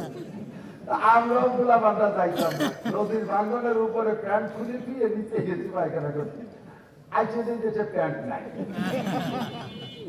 ওই আমার মতো আর একজন ভাই জমিয়ে শাড়ি দিতে কাঁদতে কাঁদতে একটা বাড়ি চলে আব্বা বাবা ওভাবে পায়খানা করলে প্যান্ট সরে নিয়ে যায়, এইভাবে বসতে হয়। এরপরে প্যান্টে আব্বা বসাইয়ে শিখে দিল যে পাশাতে খুলে হাতের ভিতরে বাঁধ দিয়ে পেঁচায় রেখে ওইভাবে বসে জরুরাত সাথে। প্রথম প্রথম তো সন্দেহ হতো যে নষ্ট হয়ে যায় নাকি, মাথায় যায় নাকি, আস্তে আস্তে আস্তে অভ্যাস হয়ে গেছে। এর নাম আব্বা, এর নাম কি? আব্বা। এরপরে বাথরুমে যাইয়ে পানি খরচ করতেন না, ওই খেতে যাইয়ে পাশা ঘুষে পরিষ্কার করে চলে যেতেন ভিজে কোলের মধ্যে দিয়ে। আব্বা পাশে না ওভাবে শামুক টামুক থাকতে পারে, কাঠি ঘুরে যাচ্ছে করে ওরে না বাপ, এর নাম হলো আব্বা, এর নাম কি? আব্বা। আব্দুল্লাহ সালাম বলেন, আর নবী মুসলিম ওয়ালাদিহি, আব্বা যখন সন্তানকে এইভাবে পেশাব পায়খানা ওয়ালাদিহি শিক্ষা দেয়, আমাদের নবী আমাদের জন্য আব্বার মতো আমাদেরকে সব শিক্ষা দেয়। হাততাল ঘেরা, পায়খানাও শিক্ষা দেয়। দেখবা কিভাবে বাম পাশে ঢুকো, বাইরে থাকতে একটা দোয়া পড়ো। এই বাথরুমে যাওয়ার দোয়া জানেন তো সবাই? আল্লাহুম্মা বিসমিকা আমুতু ওয়া আহইয়া। কি দোয়া? আল্লাহুম্মা আউযু বিকা মিনাল খুবুসি। আল্লাহুম্মা ইন্নী আউযু বিকা মিনাল খুবুসি ওয়াল খাবায়েস। কেন বললাম? খুবই তার খাবায় হলো শয়তান। মানুষ যখন বাথরুমে যায়, শয়তান মানুষের মলদারের দিক তাকাইয়া এই মল ত্যাগ করার সময় খুব আনন্দ পায়, তৃপ্তি পায়। কারণ মানুষ আমরা ছিলাম জান্নাতে, জান্নাতের ভিতরে যত খাইতাম ওই পেশাব পায়খানা হইতো না। ও আমাদেরকে বহিষ্কার করতে সুযোগ পেয়ে বহিষ্কার করেছে, বের করার জন্য আমাদের প্রয়োজনা দিয়েছে ওই পায়খানা করার উৎসব দিয়ে। আদম আলাইহিস সালামকে যখন গন্ধম খাওয়াইছে, এর আগে আদম জান্নাতের যত খানা খাইছে পায়খানা হতো না। যখনই গন্ধম খাইছে তখন পায়খানায় চাপ দিয়েছে। আল্লাহকে রেস্টের মধ্যে পায়খানা নাই, দুনিয়া নামক একটা পায়খানা আছে, ওই জায়গাতে পায়খানা করিয়াছো। এই মানুষকে পাঠাইছে দুনিয়ায় পায়খানা করতে। এই জন্য মানুষ যখন পায়খানা করে আর শয়তান খুব তৃপ্তি পায়, বাথরুমের মধ্যে যে হাতে তালি দেয়, খুব হাসি আনন্দ করে এবং পায়খানায় বসা অবস্থায় নানান প্রকার গুনার প্ররোচনা দেয়। এই জন্য বাইরে থেকে দোয়া, আল্লাহুম্মা ইন্নী আউযু বিকা মিনাল খুবুসি ওয়াল খাবায়েস। ঢুকবেন বাথরুম করার জায়গা, এই জন্য বাম পা দিয়ে ঢুকবেন। এবার দরজা বন্ধ করে দিয়া বাথরুমে বসবেন কিভাবে? যেহেতু বাথরুমে যার যার বাথরুমে একাই যায়, ওর ভিতরে আর কেউ নাই। লুঙ্গিটারে প্যান্টারে পাজামাটারে খুইলা উপরে আল্লাহর সাথে বাদায় তুইয়া একটা সিগারেট ধরাইয়া একেবারে সানা ভাঙতে বসবেন। পায়খানা দুবার বিদ্যুমে একসাথে খেলবেন। সিস্টেমেটিক। পায়খানায় বসে যারা বিড়ি খায়, কুত্তইও তাকে দেখে গালি দেয়। পায়খানায় বসে যারা বিড়ি খায়, আছে না আছে না কথা না? পায়খানায় বসে সিগারেট খাওয়া পাল্টি আছে না নাই? কুত্তই গায় আল্লাহ তুমি মানব জাতিকে পশুর সাথে তুলনা করেছো, তার মানে মানুষকে খারাপ খারাপ খারাপ মানুষদেরকে আমরা কুত্ত আমাদের সাথে তুলনা করেছো। ও রব্বুল আলামিন, আমি তোমার কাছে অভিযোগ করি আল্লাহ, আমরা কুত্তরা জীবনে কোনোদিন পায়খানা করার সময় খাই না, খাওয়ার সময় পায়খানা করি না, যার সময় আলাদা আলাদা কাজ আলাদা ভাবে করি। তোমার আদম জাতি দেখো পায়খানায় বসে বিড়ি খায়, পায়খানায় বসে বিড়ি খায়। কত বড় ইতরিরা, কত বড় খারাপ। বলো এবার বলো, মানুষকে আমাদের মতো নাকি তার চাইতে ভালো মন্দ? আল্লাহ কাউলাইকা কাল আনআমি বাল হুম আদাল্লু উলাইকা হুমুল গাফিলুন। যেই মানুষগুলো পায়খানায় বসে খায়, এগুলো কুকুরের চাইতে নিকৃষ্ট। পায়খানায় বসে পান খাও, পায়খানায় বসে সিগারেট খাও, পায়খানায় বসে পান খাও, পায়খানায় বসে সিগারেট খাও, এই মানুষগুলো কুকুরের চাইতে নিকৃষ্ট। কুকুরের অভিযোগ, আমরা তো এই কাম করি না, তোমার আদম জাতি এই কাম করে। পায়খানায় যাই এই কাম করবেন না। পরিমাণ মতো কাপড় খুলবেন, সম্পূর্ণ খুললেও গুনাহ নাই, সম্পূর্ণ খুলে বাথরুম করলেও গুনাহ নাই। কারণ সতর হলো কেউ না দেখা, আপনার সতর মানুষের না দেখা। তাই কাপড় দিয়ে গেলেন, আর বেড়া দিয়ে গেলেন, আর ওয়াল দিয়ে গেলেন, আর যাইতে হোক একটা দিয়ে ঘিরে রাখেন, আপনার দেহ যেন অন্য কেউ দেখতে না পারে। এটাই আপনার সতর ঢাকা হয়ে গেছে। বাথরুমের ভিতরে সম্পূর্ণ উলাঙ্গা হয়ে গোসল করলে গুনাহ নাই, কিন্তু কথা হলো তাকওয়ার খেলাফ। আপনি যখন উলাঙ্গা হবেন তখন আপনাকে কল্পনায় রাখতে হবে আমার এই উলাঙ্গা বডিটা কে দেখে। আল্লাহর সামনে আমি কিভাবে ল্যাংটা হব? মানুষের সামনে ল্যাংটা হইতে পারি না, মানুষের সামনে কাপড় খুলতে লজ্জা পাই, আমার আল্লাহর সামনে কিভাবে খুলবো? কিন্তু বাথরুমে তো কাপড় একটু খোলাই লাগবে, যতটুকু প্রয়োজন ততটুকু খুলবেন, এটা নবী শিক্ষা দিয়েছেন। এরপরে 3টা ডিলা ব্যবহার করা, অথবা 5টা অথবা 7টা যা লাগে ব্যবহার করেন, তাও তরতিব শিখিয়ে দিয়েছে। পুরুষরা সামনের থেকে পিছনের দিক প্রথমটা, দ্বিতীয়টা পিছন থেকে সামনের দিক, তৃতীয়টা সামনের থেকে পিছনের দিক। নারীরা পিছনে সব করতো, নারীরা প্রথমটা সামনের থেকে পিছনের দিক, দ্বিতীয়টা পিছন থেকে সামনের দিক। আর পুরুষরা শীতকাল আর গরমকালে পার্থক্য আছে, শীতকালে একরকম, গরমকালে আর এক রকম। এভাবে ঢিলা ব্যবহার কইরা পরিমাণ মতো পানিতে ধুয়ে এরপরে আপনি বাথরুমের মধ্যে একটা শুকনো কাপড় রাখবেন, অতিরিক্ত একটা কাপড় রাখবেন। ওই কাপড় দিয়ে আপনার শরীরের ভিজা জায়গাটা মুছবেন, তাহলে দেখবেন এরপরে আপনি শুকনো আপনার পরনের কাপড়টা ঠিক করে নেবেন। আপনার দেখবেন নামাজের মধ্যে একাগ্রতা বেশি হচ্ছে, আপনার পবিত্রতা পরিচ্ছন্নতার উপরে আপনার আত্মতৃপ্তি দেখবেন বেশি হয়। যদি দেহটাকে, শরীরটাকে আপনি কোন একটা কাপড় দিয়ে মুছে তারপরে ভালো কাপড়টা পরেন। কথা বলেন ঠিক কি ঠিক না? নবী পাক শিক্ষা দিয়েছেন, জরুরত শেষ কইরা ডান পথে বাথরুম থেকে বের হও, এরপরে বাইরে বের হয়ে দোয়া পড়বা, গুফরানাকা আলহামদুলিল্লাহিল্লাযী আযহাবা আন্নিল আযাবা ফানি। গুফরানাকা মানে হে আল্লাহ তোমার কাছে ক্ষমা চাই, সর্বহালাতে আল্লাহর কাছে ক্ষমা চাই। বাথরুম সংক্রান্ত কোনো ভুল চুক হয়ে যেতে পারে, এ ব্যাপারে তোমার কাছে ক্ষমা চাই। আলহামদুলিল্লাহ, আবার তোমার প্রশংসা করি। কেন করি? আল্লাযী আযহাবা আন্নিল আযা, যে আল্লাহ আমার থেকে কষ্টদায়ক জিনিস বের করে দিয়েছে। বাথরুম যদি কয়েকদিন না হয়, এর চাইতে বড় কষ্টদায়ক হতে পারে না। কথা বলেন ঠিক কি ঠিক না? আরে মিয়া, খাওয়া সহজ, খাওয়াটা ইচ্ছের উপরে নির্ভর করে, এটাকে ঢুকই দিলি খাওয়া হয়ে যায়, কিন্তু বের করা ইচ্ছে মতো হয় না। কথা বলেন। খাইছেন দিন করে যদি বাথরুম না হয় এর চেয়ে বড় শান্তি নাই। এই বাথরুম বের করে দিলেন তার মানে পায়খানা বের করে দিলেন মানে আমাকে আল্লাহ কষ্ট থেকে প্রশান্তি দান করলেন। আল্লাহ যে আযহাবানিল আযা কষ্ট দেওয়ার জিনিস বের করে দিয়েছেন, ও আফানি আমাকে বড় শান্তি দিয়েছেন। কাজেই প্রশংসা কার? যাদের বাথরুম হয় না, হাজার হাজার টাকার ঔষধ খাওয়া লাগে, তারপরও তাদের ক্লিয়ার হয় না। আমরা স্বাভাবিক মানুষ দৈনন্দিন যে বাথরুমটা হচ্ছে বিনা পয়সায়, এটা আল্লাহ পাকের কত বড় ইহসান। কথা বলুন ঠিক কিনা? আব্দুল্লাহ ইবনে সালাম বলেন এই সবই আমাদের নবী শিক্ষা দিয়েছেন, হাত্তাল খিরা পেশাব পায়খানা পর্যন্ত। কাজে নবীর আদর্শ আমাদের সব ক্ষেত্রে প্রযোজ্য। নবীর আদর্শের সামনে আর কোন আদর্শ হতে পারে? জোরে বলেন পারে? চলে চলে আসছে অনেক দূর, রাত লম্বা হয়ে যাবে নাকি তা আল্লাহ জানে। শেষ পর্যন্ত যাতে যদি আপনারা পারবেন তো ইনশাআল্লাহ, বলেন ইনশাআল্লাহ। আল্লাহু আকবার। তাহলে ওই মানিক থেকে চলে গেছে ভিন্ন দিক, মাথায় মারা যাবে না। কথা কান বানাইছেন কে? ভালোবাসে না খারাপ যায় না? ভালোবাসে না খারাপ যায় না? নিজে হাতে বানাইছেন, প্রমাণ আল্লাহ ভালোবাসে। কথা বলেন ঠিক না? এবার বানানোর ভিতরে দেখেন সেটিংটা কত সুন্দর। আল্লাহ তাআলা কত খালাকনাল ইনসানা ফি আহসানি তাকওয়িম, গোটা সৃষ্টির ভিতরে মানুষকে সবচেয়ে সুন্দর গঠন প্রণালীতে বানাইছি। ইয়া আইয়ুহাল ইনসানু মা গাররাকা বিরাব্বিকাল কারীম। আল্লাহ ডাক দিয়ে বলে হে মানব জাতি, মা গাররাকা বিরাব্বিকাল কারীম, কোন জিনিসে তোকে তোর রবকে ভুলাই দিল? রবকে কেন ভুলে গেলে? এই যুবক আমার দিকটা দাও, রবকে কেন ভুলে গেলে? যেই রব তোমারে বানাইছে, আল্লাযী খলাকাকা, যিনি তোমারে বানাইছে, ফাসাওয়া আল্লাযী খলাকাকা ফাসাওয়াকা, সুন্দর করে বানাইছে, ফাআদালাকা, একেবারে যেমন ন্যায় নীতির সাথে অঙ্গ প্রত্যঙ্গগুলো সেট করেছে। চোখ দুটো যেখানে দরকার সেখানেই দিয়েছে, নাকটা যেখানে দরকার সেখানেই দিয়েছে। নাকটারে এখানে না দিয়ে যদি মলদারের কাছে সেট করে দিত, জীবন ভরে পায়খানার গন্ধ শুকতে শুকতে জানটা শেষ হয়ে যাইতো। চোখ দুটের উপরে না দিয়ে যদি পায়ের টাকুর সাথে লাগাই দিত, তাহলে আটা দিলে পারা খোসা খাসা লাগে, হেডলাইট মার খেয়ে যাইতাম, জীবন ভরে কানায় ঘুরে বেড়ানো লাগতো। এই জন্য আল্লাহ কায় হেডলাইট উপরে থাকবে, হেডের সাথে থাকবে। কতক্ষণ ঠিক কি ঠিক না? নাকে দুটো ছিদ্র না দিয়ে একটা দিলে দিতে পারতো। কতক্ষণ? মুখ কয় খান? মুখ কয় খান? একটা না? তাহলে নাক ও ছিদ্র একটা দিলে দিতে পারতো। কয় না, একটা ছিদ্র যদি দিতাম তাহলে যদি সর্দিতে ওই যে বন্ধ হয়ে যেত, শেষে নিষেধ সাইডে কি দিয়ে গাল দিয়ে ছাড়তাম। এটা আমার কুদরত। নাকের সাথে আমার শ্বাস প্রশ্বাসের একটা সম্পর্ক মুখে আছে। নাকটা বন্ধ হয়ে গেলে সর্দিতে কমপক্ষে মুখ দিয়ে শ্বাস ছাড়া যায়। কথা ঠিক ঠিক না? কত সুন্দর করে বানাইছে। খাদ্য খাইতে গেলে আগে দেখা লাগে পছন্দ হলো কি হলো না, পছন্দ হওয়ার পরে নাক দিয়ে শুকা লাগে, বাসি না গান্দা। এবার চোখ আর নাক আর মুখ যদি এলোমেলো হইতো, এক একটারে এক এক জায়গা ভাতের লুকমা ধরে, চোখ এক জায়গা তার এই জায়গাতে, চোখ দেখতে ঠিক আছে নাকি, নাক আর এক জায়গা ওই ভাতের দেখতে শুয়ে দেখতে বাসি না গান্দা। তাহলে এক অক্টের খানা খাতে তিন ঘন্টা সময় লেগে যাইত। আল্লাহকে সময় নষ্ট করা যাবে না। চোখও সেখানে, নাকও সেখানে, মুখও সেখানে। লুকমা ধর্মা চোখ দিয়ে দেখা হবে, নাকে শুকাওয়া হবে, সাথে সাথে মুখে দেওয়া হবে। জোরে কন্যা সুবহানাল্লাহ। কোনটিকে তুমি বলিবে মিথ্যা? এই যে বিশ্বপতির দান, এগুলো কি খালি আমি যুক্তিবাদী বলে যুক্তি যে বানাই বলি, নাকি বাস্তব আছে? কথা বলেন। এগুলো সবই বাস্তব। এগুলো কার দান? জোর হলো না? আরো জোরে। কোনটিকে তুমি বলিবে মিথ্যা? এই যে বিশ্বপতির দান। ফাবিআইয়ি আলাই রাব্বিকুমা তুকাজ্জিবান। কোনটিকে তুমি বলিবে মিথ্যা? এই যে বিশ্বপতির দান।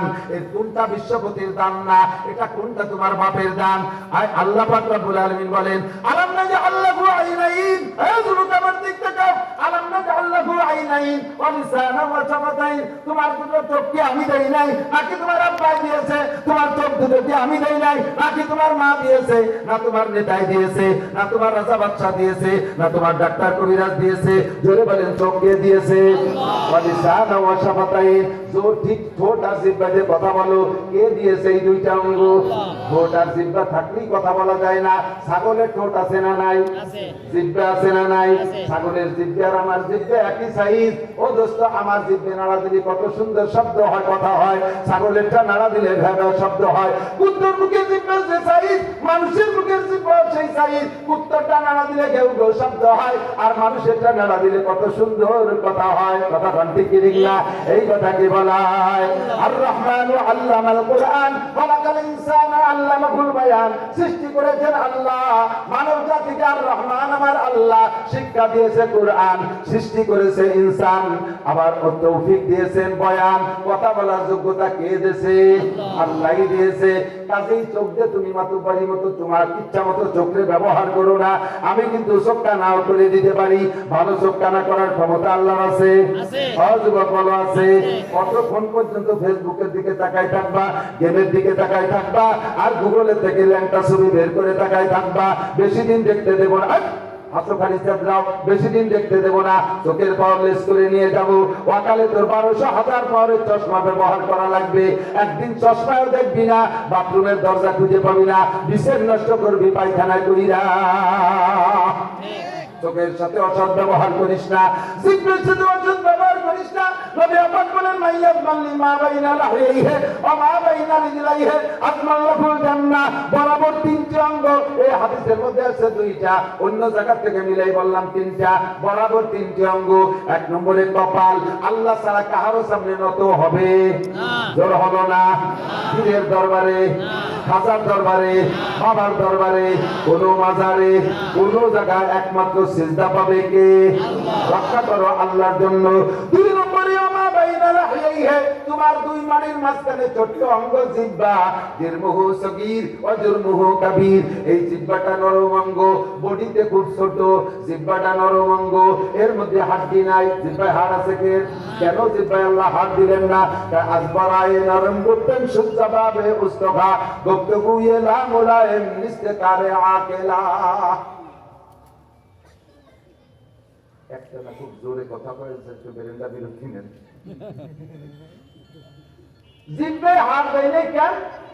জিহ্বে যে কথা বলা লাগে নরম রাখছে, যাতে তুমি নরম জিহ্বে যে নরম নরম কথা কও। কি দেখছো? চিন্তা করতে পারেন? জিহ্বেরে নরম রাখলাম কেন? যাতে নরম জিহ্বে নরম নরম কথা কও, এই জন্য জিহ্বেরে নরম রাখছি। কিন্তু মুশকিল হলো এই নরম জিহ্বে এমন গরম, আর গরম অঙ্গ ওই কাম করতে পারে না, যাই নরম জিহ্বে করতে পারে। যারা হাদুসিনানে লাহাতিয়ামু ওয়ালা ইয়ালতামু মা যারা আল-লিসানু। দাউদে কোপ দিলি কাইটা যায়, শিলাইতে মলম দিলি সাইরা যায়, ছুরিতে কোপ দিলি কাইটা যায়, শিলাইতে মলম দিলি সাইরা যায়, বটিতে কোপ দিলি কাইটা যায়, শিলাইতে মলম দিলি সাইরা যায়, জিহ্বাতে কোপ দিলি কাইটা যায়। দুনিয়ার সব মলম দিলেও কোনোদিন সারে না। দেখা হলেই কয় তুই যা করিস আর না করিস, বাবা আমার আর আগে তুই আমার সামনে আসিস নে, তোরে দেখলি মনে পড়ে তুই যে কইছিলি ওই যে কোপ দিলি জিভে দিয়া। কথা বল ঠিক। মরণ মরণ পর্যন্ত ভোলে না, দেখা বলি মনে পড়ে তুই এই বলছিলি। এটা হলো জিহ্বার কোপ। এই জিহ্বারে কন্ট্রোল করো। অকথ্য ভাষায় গালাগালি করো না, মিথ্যা কথা বলো না, জিহ্বাতে গীবত শিকায়ত করো না, জিহ্বাতে তুমি মিথ্যা কথা বলো না। আরে জিহ্বার মদ গাঁজা বাফেন চিনির হিরোইন দিও না, জিহ্বার সুদে টাকা ঘুষে টাকা দিও না, চোরা টাকা ডাকাতি করা টাকা জিহ্বায় দিও না, হারাম কোনো পদার্থ জিহ্বায় দিও না। এ জিহ্বার স্বভাব বড় খারাপ, এ শুধু হারামকে খাইতে পছন্দ করে, হালালের চাইতে হারামের তৃপ্তি বেশি পায়। নারী আর পুরুষ জিহ্বারে কন্ট্রোল করো। নাকে মরেও যদি যাই সুদে টাকা খাবো না, নাকে মরেও যদি যাই ঘুষের টাকা খাবো না। কথা বল ঠিক। সিদ্ধান্ত নেওয়া যাবে না? মরেও যদি যাই সুদের টাকা খাবো না, মরেও যদি যাই ঘুষের টাকা খাবো না, মারাও যদি না খাই, মারাও যদি যাই না খেয়ে আমি আমি আমি চুরি করব না, আমি ডাকাতি করব না, পরের জিনিস পথে পাইলে সে জিনিস ধরে ভক্ষণ করব না, জিহ্বারে কন্ট্রোল করব, অকথ্য ভাষায় গালি দেব না, আল্লাহ জিহ্বাটা টাইনে ছিঁড়ে ফেলাই দিতে পারে। আর গীবত আর শিকায়ত করব না, আল্লাহ জিহ্বার মালিক বন্ধ করে দিতে পারে কি পারে না? তিন নম্বরে আমা বাইনা রিজলাইহি, ওই বরাবর নিচে আরেকটা অঙ্গ শরমগা। নারী আর পুরুষের শরমগায় হাড্ডি রাখে নাই আল্লাহ, এটাকেও নরম রাখছে যাতে তুমি অন্যায় না করো। কিন্তু এই তিন নরম, দুই নরমই সবচাইতে বেশি গরম। নবী পাক বলেন জিরমুহু সগীর ওয়া জিরমুহু কাবীর। এই দুইটি অঙ্গ বডিতে ছোট, কিন্তু এর অন্যায় সবচাইতে বড়। হাত দিয়ে মার দিয়ে মানুষের সামনে দিয়ে ঘোরা যায়, হাতের অপরাধ করে মানুষের সামনে দিয়ে ঘোরা যায়, পার অপরাধ করে মানুষের সামনে ঘোরা যায়। কিন্তু জিহ্বা আর শরমগা দিয়ে এমন অপরাধ হয় যেই অপরাধ ধরা পড়লে মানুষের সামনে মুখ দেখানো যায় না। ঠিক না? ঠিক। আল্লাহু আকবার বলতে যে শুনে চলে যাই, আল্লাহ পাক অঙ্গ প্রত্যঙ্গ গুলো সুন্দর করে বানাইছে কি বানাই নাই, সব বলতে গেলে সময় লাগবে। এবার লাকাদ খালাকনাল ইনসানা ফি আহসানি তাকওয়িম, মানব জাতিকে আমি সবচেয়ে সুন্দর করে বানাইছি। এটা আল্লাহ আমাদেরকে ভালোবাসে তার প্রমাণ। কথাটা আমার বলার কথা কিন্তু কি হয়েছে, আল্লাহ মানুষকে সবচেয়ে ভালোবাসে, কথাটা এগুলো সবই তার প্রমাণ। এরপরে কয় ওয়ালাকাদ কাররামনা বানি আদম, সম্মান দিয়েছি সবচেয়ে বেশি। যুবক আমার দিক তাকান, শোনা মুরব্বীরা তাকান, মানুষকে আল্লাহ ফেরেশতাদের চাইতে সম্মানী করে বানাইছে। কন্যা সুবহানাল্লাহ। আমাদের কোনদিন বলে নাই যে জিব্রাইল আসতেছে তোমরা 500 লোক শুয়ে পড়ো, তোমাকে পিঠির মধ্যে জিব্রাইল এসে যাবে, কইছে না, কোনো কিতাবে নাই। কিন্তু হুজুর বলেন ওয়া ইন্নাল মালাইকাতা লা তাদউ আজনিহাতিহা লিদাল লিতালিবিল ইলম, যারা ঘর থেকে আজকে মাহফিল শোনার জন্য আসছেন, ঘর থেকে মাদ্রাসায় পড়তে জন্য ছাত্ররা যাচ্ছে, যারা মুরব্বীরা দিন শিখার জন্য তাবলীগের উদ্দেশ্যে বেরিয়ে যান, এ সবই তলবে ইলম, দিন শিখার জন্য বের হইছেন। হুজুর বলেন যারা দিন শিখার জন্য ঘর থেকে বেরিয়ে যায় আবার দিন শিখে ঘরে ফিরে আসে, এই সকল মানুষের পায়ের নিচে নূরানী বেগুনা মাসুম ফেরেশতারা নূরের পর বিছাইয়া দেয়। কাছেই তোমরা ফেরেশতাদের চাইতে দামি। ওয়ালাকাদ কাররামনা বানি আদম, এগুলো সবই আল্লাহ পাক ভালোবাসে আমাদের, তার প্রমাণ। এরপরে আল্লাহ পাক তোমারে বানাইতে যে দেখো অঙ্গ প্রত্যঙ্গের দাম কত। দুধে চোখ যদি জন্মসূত্রে কেউ না নিয়ে আসতে পারি, দুনিয়ার কোন ডাক্তাররা অরিজিনাল চোখ লাগাই দিতে পারবে? একটা হাত যদি না নিয়ে আসি জন্মসূত্রে, দুনিয়ার কোন ডাক্তার অরিজিনাল হাত দিতে পারে না। কথা বলুন ঠিক কি ঠিক না? তাহলে হাতের কত দাম? দুইটা কিডনি পাল্টাইতে গেলে 30 লাখ টাকা লাগে, তারপরও ঝুঁকি থেকে যায়। দুইটা বাল্ব লাগাইতে গেলে 20 লক্ষ টাকা লাগে, এরপরও ঝুঁকি থেকে যায়, অরিজিনাল হয় না। একটা হার্ট স্টপ করলে 4টে হার্টে ব্লক হয়ে গেছে, রিং করাইতে গেলে 10 লক্ষ টাকা লাগে। তোমার পাকস্থলী আর তোমার কি বলা হয় ফুসফুস আর হার্ট, এ কত দাম? এ একবার যদি নষ্ট হয়ে যায় আর সারা যায় না, ক্যান্সার হয়ে গেলে। তোমার মাথার মধ্যে যে মগজ আছে, একজন সুস্থ মানুষের মাথার ভিতরে যে ঘিলু আছে মগজ, এইটার দাম ডাক্তাররা বলেছে একজন মানুষের ঘিলুর দাম 40,000 কোটি টাকা। এত টাকার দামের অঙ্গ যে তোমারে বানাইছি, বলো এটা প্রমাণ করে কিনা আমি তোমারে ভালোবাসি? কথা বলেন, ভালো প্রমাণ করে কি করে না? এবার আল্লাহ কায় তোমারে বাঁচায় রাখার জন্য, সুখ শান্তির জন্য আমি আজীবন 450 কোটি বছর যাবত একটা সূর্য যে আলো দিচ্ছি, কোনোদিন আমি বিল চাই না। তোমার সরকারি কারেন্ট ব্যবহার করো, 3 মাস বিল না দিলে লাইন কেটে দেয়। আমার সূর্য ব্যবহার করো, কোনোদিন একটু বিল আমি চাই না, আমি লাইনও কাটি না। চাঁদে আলো দেয়, বিল দাও না, আমি লাইন কাটি না। তারকায় আলো দেয়, বিল দেই না, বিল দাও না তুমি, আমি লাইন কাটি না। কথা বল ঠিক। জীবন ভরে কত জিনিস ব্যবহার করতেছো, কোনোটা আমি বিল চাই না। আর যে জিনিস মানব জীবনে যত বেশি প্রয়োজন, সেটি খেয়াল করে দেখবে। মানব জীবনে যে জিনিস যত বেশি প্রয়োজন, আল্লাহ তাআলা ওই জিনিস তত সস্তা করে দিয়েছে। একটু খেয়াল করেন। এগুলো বলতে জন্য নবী বলেন তাফাক্কারু ফি খালকিল্লাহ, এগুলো আলোচনা করলে ঈমান বাড়ে, আল্লাহর কুদরতের মধ্যে আকীদা তৈরি হয়। বলবো বলেন বলেন। যে জিনিস যত প্রয়োজন মানব জীবনে, ওই জিনিস তত সস্তা। মানুষের জীবনে লোহার প্রয়োজন বেশি না সোনার প্রয়োজন বেশি? সোনা।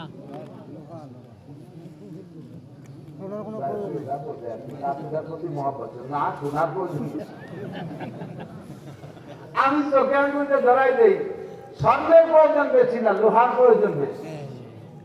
আমরা পুরুষরা এখানে যারা আছি, আমাদের কি স্বর্ণ ব্যবহার করা যায় না? এক জাররা পরিমাণ স্বর্ণ ব্যবহার করা হারাম। অনেকে আছে, পয়সা আছে, মোটা একেবারে গরুর কুমোর মতো শোনাই দিয়ে চেন বানাই গলায় গেছে। আপনারা যারা স্বর্ণের চেন গলায় নেছেন, তারা যদি এই চেনটাও নিতে পারেন, তাহলে স্বর্ণের চেন নেবেন। কি চেন? 20-22টা শুয়োরের বাচ্চার যে দড়িতে মালা দেখিয়া, এই শুয়োরের বাচ্চার মালা যদি গলায় নিতে পারেন, তাহলে সোনার চেন গলায়। শুয়োরের বাচ্চা দেখছেন না? ছোট ছোট ওই 20 আনিতে দড়িতে বাড়িতে গলায় একটা শুয়োরের বাচ্চার মালা, এ নিতে পারবে কেউ? এই শুয়োরের বাচ্চা শুয়োরের মালা নিয়ে যেমন হারাম, পুরুষের বেলায় স্বর্ণের চেন ওই রকম হারাম। শুকরের চামড়া দিয়ে একটা বেল বানাই আংটি, এই যে আংটি বানায় ব্যবহার করা যেমন হারাম, পুরুষের জন্য স্বর্ণের আংটি ব্যবহার ওরকম হারাম। জামাইরে একটু না কেমন দেখা যায়? জামাইরে একটু শুয়োরের গোস্ত খাওয়াতে নারী কেমন দেখা যায়? কথা না? জামাইরে একটা শুয়োরের বাচ্চা শুয়োরকে মালা না দিলে কিরম দেখা যায়? তাহলে শুয়োর কি ব্যবহার করা কি বলা হয়? স্বর্ণ কি পুরুষের জন্য ব্যবহার করা যায় আছে? তাহলে এবার আমরা বুঝে নিলাম স্বর্ণ আমাদের কোনো দরকারে আসে আমাদের কোনো প্রয়োজনে খাটতে লাগে না, কিন্তু লোহা লাগে কি লাগে না? লোহা লাগে না। মহিলাদের স্বর্ণ ব্যবহার করা যায় জায়েজ, মানে তারা যদি 10 কেজি সোনা দিয়ে একেবারে 3 পিস বানায় আগাডোরা ব্যবহার করে কোনো গুণা নাই, ব্যবহার তো হয়ে গেছে। কিন্তু যদি কোনো মহিলা একেবারে 1 সরিষা পরিমাণ স্বর্ণ জীবনে কোনোদিন ব্যবহার মানে জায়েজ আছে মহিলাদের, বরঞ্চ আমল করে ব্যবহার করে যদি স্বামীকে খুশি করতে পারে নেকি হবে। কিন্তু যদি কোনো মহিলা 1 সরিষা পরিমাণ স্বর্ণ জীবনে ব্যবহার না করে তাতে কি মহিলার কোনো সগীরে কবিরে গুনাহ হবে? হবে না। তাহলে দেখেন মহিলাকেও লাগে না। আর মহিলারা যদি স্বর্ণ ব্যবহার না করে তাতে কি তাকে ছেলে নিয়ে কম হবে? না। যে সোনা ব্যবহার করতেছে না এই জন্য বাচ্চা কাছে আসছে না, এরকম নেই। বরঞ্চ যারা গুটি খানিক ব্যবহার করে স্বর্ণ এদের ছেলে মেয়ে কমায়, 1টা অথবা 1.5টা অথবা 2টি। যেটা মানে ওয়াজ সময় ঠ্যাং একটা মিলে হাত একটা মিলে কান একটা হইলে চোখে দেয় করে আর একটা পুরো অথচ এতখানি সোনার মালিক, ওর মা সোনার জামা গায়ে যায় অত ছেলে মেয়ে 1.5টা। আর গরিব মানুষ 1 জামা স্বর্ণ দিব না ফুলটা ভাস্তি মনে কিন্তু তাও লাগাতে যাচ্ছে না। বছরে বছরে একটা, কোনো কোনো বার 2টি, 8 বছরে 10টা। তাতে বোঝা যায় যে সোনা ব্যবহার না করি চাল মেঘে উপায় না। এই সোনার কোন প্রয়োজন নাই, তার ভরি 2,26,000 টাকা। যারা বিয়ে করো নাই আর আমার মনে হয় যে সোনার অলঙ্কার দিয়ে বিয়ে করার কাজে নাই, আমার লোহা দিয়ে অর্ডার দরকার।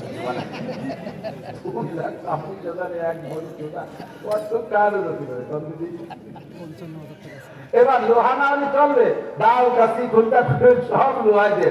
যদি লোহার বড়ি যদি সোনার মতো দাম হতো 2,26,000 টাকা, তাহলে কাশি কোদাল বানানো যেত? ধান কাটতে হতো কয়েকটা দাঁত দিয়ে কামড়া ঝিলিয়ে না।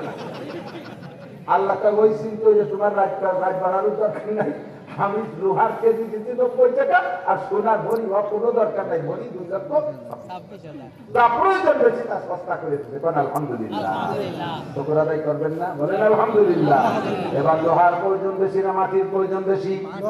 লোহা প্রয়োজন বেশি না মাটি? মাটি গাড়ি দাঁড়াইতে পারতাম না, ঠিক না? তার দাম আরো কম। 2 লাখ টাকা দিয়ে 1% মাটি কিনলে কি পরিমাণ মাটি ওই বরাবর খুঁজতে খুঁজতে জাহান্নাম পর্যন্ত চলে যাবে, তা আপনার মাটি এরকম আছে নাকি? কুস্তি কুস্তি আর জাহান্নামের ছাদে যে থাকবেন তাও আপনার চোখে হবে না। 2 লাখ টাকা কি পরিমাণ মাটি কিনলেন? যা প্রয়োজন বেশি দাম কম। এবার মাটির প্রয়োজন বেশি না পানির প্রয়োজন? পানির আর এক নাম ফ্রি করে দিয়েছে আল্লাহ তাআলা। নদ নদী খাল বিল সাগর সমুদ্র ভরা পানি, গ্যালনকে গ্যালন পানি বৃষ্টিতে বর্ষাইয়া দেব বান্দা ফিরি।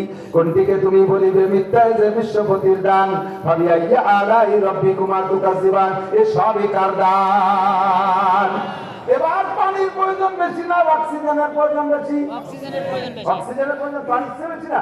পানি না খেয়ে 3 দিনও থাকা যায়, অক্সিজেন না ব্যবহার করে তো 4-5 দিনও থাকা যায়। 3 মিনিট 1 মিনিট না 1 মিনিট প্র্যাকটিক্যালি প্রায় হাজার মানুষ পড়ে যাবে। অক্সিজেন কিনে খাওয়া লাগে, আইসিইউতে গেলে অক্সিজেন কিনে খাওয়া লাগে। ঘন্টায় 2,00,000 টাকা বিল, 24 ঘন্টায় 48,000 টাকা আইসিইউতে অক্সিজেন বিল। যদি প্রত্যেকটা মানুষের দৈনন্দিন অক্সিজেন ঘন্টায় 2,000 টাকা বিল দিয়ে ব্যবহার করা লাগতো মিয়া, একটু ভেবে দেখছেন কি বলতেছি? তাহলে আমরা কয়জন বেঁচে থাকতে পারতাম? কয়দিন? কোটি কোটি টাকার মালিক শিল্পপতি কোটিপতিরা হয়তো 2-3 মাস বাঁচত, আমরা গরিব মানুষ পোলাপান আমরা বাঁচতাম না বেশি দিন। আমরা মায়ের পেটে থাকতে ভয়তে মরে যেতাম। আব্বা ভ্যান ছাড়া ডেলি পায় 500 টাকা, অক্সিজেনের বিল দিতে পারবে না, খালি খালি ওই আপনার পেটে মরে যাই ভালো। আল্লাহ ওই চিন্তা হয়ে তুমি ব্রেক করো না, তুমি চলে আসো বাড়ি।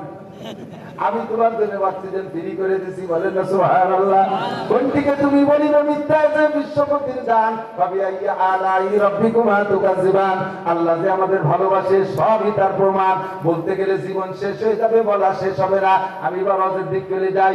এবার আল্লাহ কয়, আমি তো তোমারে ভালোবাসি, আমার নাসির কত প্রমাণ দিল। এবার বান্দা তোমাদের কাছে জিজ্ঞাসা, গোপালগঞ্জবাসী তোমাদের কাছে আল্লাহ জিজ্ঞাসা করে, কুল আমারে আগে কইছে নবীকে, নবী তুমি বলো। এবার নবী নাই, নবী আমারে দায়িত্ব দিয়েছে, তুমি ওয়ারাসাতুল আম্বিয়া, আমার পক্ষ থেকে তুমি উম্মতের কাছে জিজ্ঞাসা করো, ইন কুনতুম তুহিব্বুনাল্লাহ, আল্লাহ তো তোমার এই এত কিছুতে ভালোবাসে, এবার তুমি কি আল্লাহকে ভালোবাসতে চাও? কি বলেন, আল্লাহকে ভালোবাসতে চান? জোরে বলেন চান? আল্লাহকে ভালোবাসতে চান। এবার ভালোবাসতে চাইলে ভালোবাসা দুই দিক দিয়ে না আসলে জমে না। একজনে ভালোবাসে আর একজনে বাসে না, তাহলে কি ভালোবাসতে জমে না? এক ছেলে এক মেয়েকে ফোন দিয়েছে, হ্যালো কে, আমি নান্টু, কে হয়েছে? একবার ইংরেজি যা কয় তা কইছে, আই লাভ ইউ। ওর সাথে সাথে ওই ফ্যামিলি ওরে কয়, তুই আমারে ফোন দিয়ে দে, তো মারে ফোন দিয়ে কি করিস? তাহলে কি এর সাথে ভালোবাসা জমবে না? বিয়ে দিক দিয়ে সমান ভাবে আগাইতে হবে। আল্লাহকে আমি এতটা নিয়ে আগাইছি, তুমি আমার দিকে একটু আগাও, তাহলে ভালোবাসা জমবে।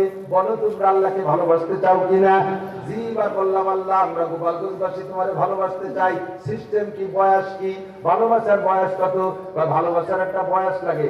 নাবালেগ শিশুকালে ভালোবাসা হয় না, এই জন্য আল্লাহ পাক নাবালেগের উপরে শরীয়ত চাপায় নাই, সাবালেগ হওয়ার পরে থেকে ভালোবাসা চাইছে। কথা কয়, ছোট্ট ছেলে 4-5 বছর বয়স, আব্বা আর কি হইলে ওরে নিয়ে বসে মাঝে মাঝে আর কি হইলে কইতেছে, তোরে বিয়ে দেবো, বিড়ি বাপটা কি তোরে বিয়ে দেবো, তোর শ্বশুর বাড়ি যাবো, তোর স্বামী চুলটা নিয়ে ফেলবো, তোর শ্বশুরের দাঁড়িয়ে নিয়ে ফেলবো। এই ছেলের সাথে বাপে আর ছেলের বয়স 5 বছর, ও কি বিয়ের মজা বোঝে? ওর বাপরে তোরে বিয়ে দেবো, তোর শ্বশুর বাড়ি যাবো, তোর বাপরে বিয়ে। ওর কি হিসেব আছে? ওর বাপরে যদি বিয়ে দেয় আর একটা মা বাড়ি আসতে পারে, ওরা কয় না বুঝি বাড়ি থাকতে পারবে না। কিন্তু ও মনে আছে যে বিয়ে আব্বাটা কয় ওই আমার করতে হবে, ও বিয়ের মজা বোঝে না, বয়স হয়েছে।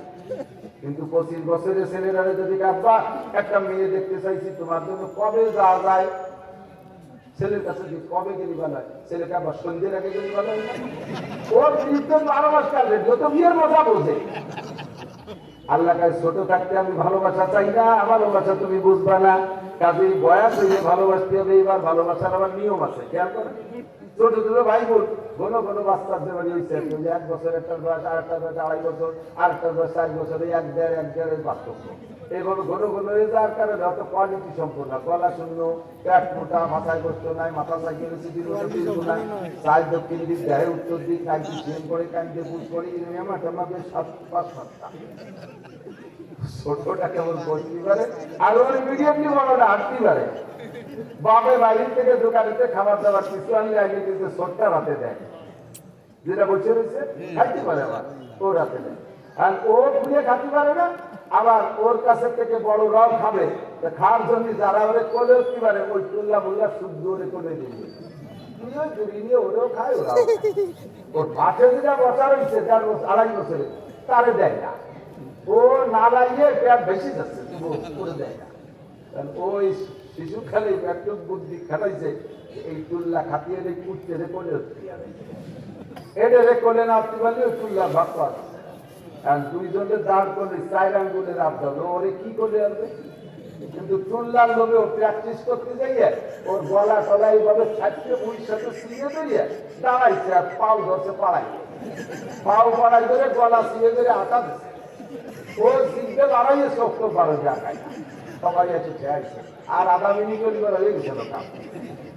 এই যে ওরে গলা চিপে মারতেছে, এটা কিন্তু ওরে মারার নিয়েছে, গলা চিপতেছে না, ওরে আদর করা, ভালোবাসতে যাইয়ে কোলে উঠতে যাইয়া মেরে ফেলতেছে। কেন? ও সিস্টেম জানে না, ও নিয়ম জানে না। কথা বল।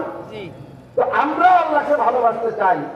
গোটা দুনিয়ার মানুষ যারা ধর্ম বিশ্বাসী, বিভিন্ন ধর্মের বিশ্বাসী, আল্লাহকে বিশ্বাস করে, আল্লাহকে ভালোবাসতে চায়। সিস্টেম না জানা থাকার কারণে ভালোবাসতে যে গলা চিপে মারতেছে।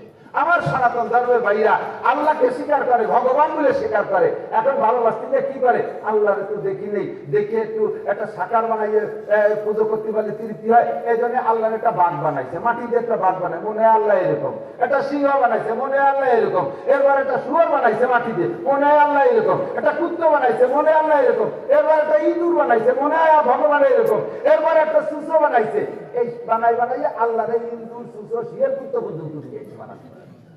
আল্লাহরে ভালোবাসতে যে গলা চিপে মারতেছে, কথা না? সিস্টেম কি হবে তাহলে বলেন?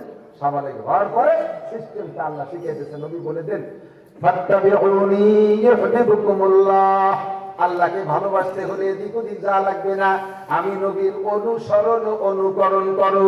ফাত্তাবিউনি, আমার অনুসরণ অনুকরণ করো, ইউহিব্বুকুমুল্লাহ, তাহলে আল্লাহ তোমারে সম্পূর্ণ ভালোবাসবে। আর আল্লাহ যদি তোমারে ভালোবাসে, দেবেন কি আল্লাহ ভালোবাসার প্রতিদান, ইয়াগফির লাকুম যুনুবাকুম। এই জগতে আইসা হাজারো গুনাহ করেছো, গুনার জগতে গুনাহ ছাড়া কেউ চলতে পারেন না, আমিও পারি না, আপনিও পারেন না, কথা বলেন ঠিক ঠিক না?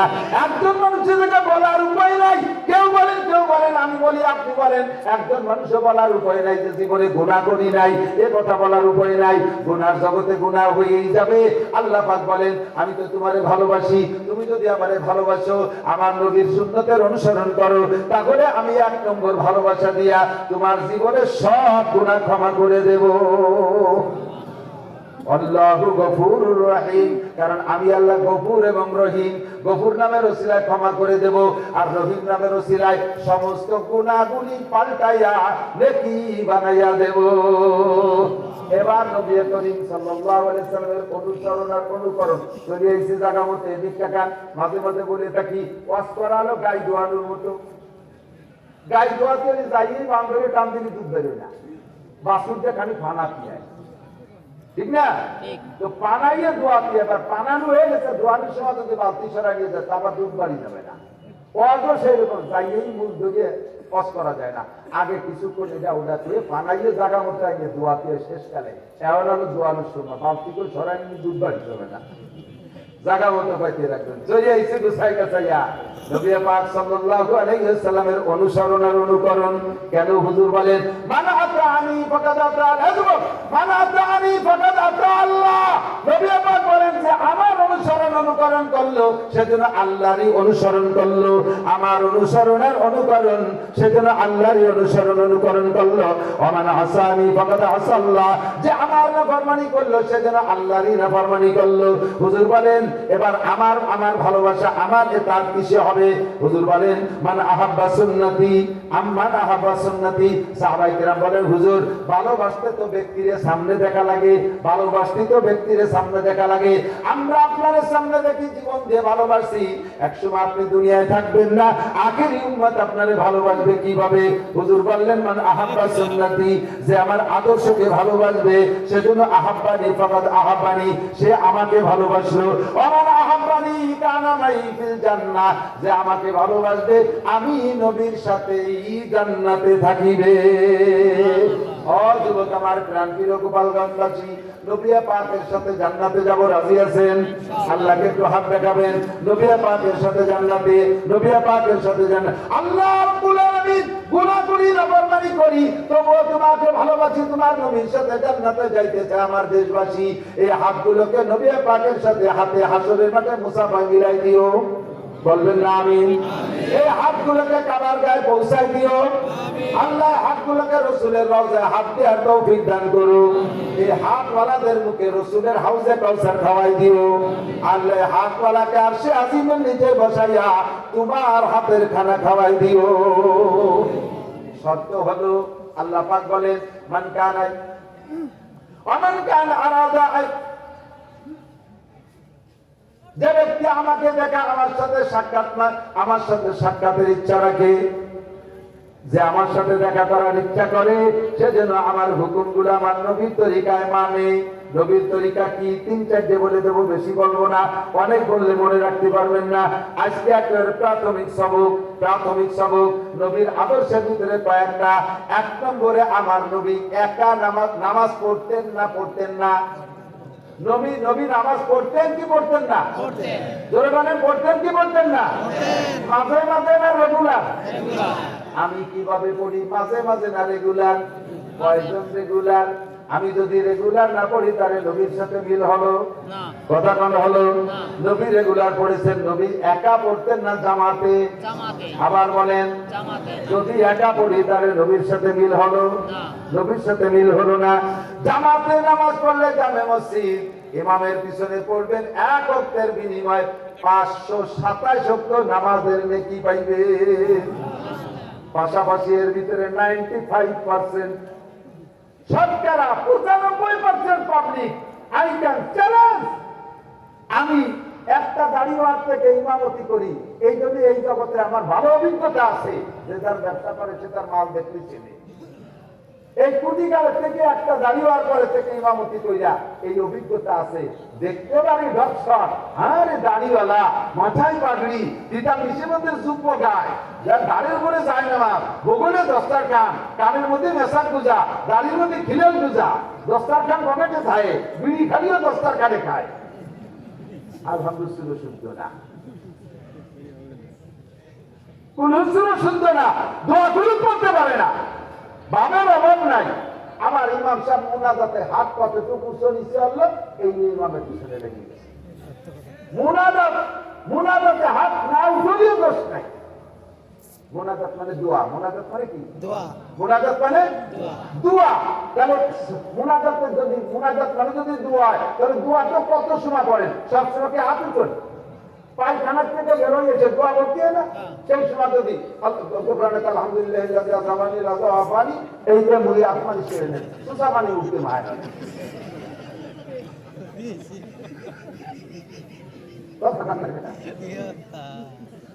তাহলে দোয়ার সব দোয়ায় হাত উঠানো লাগে না।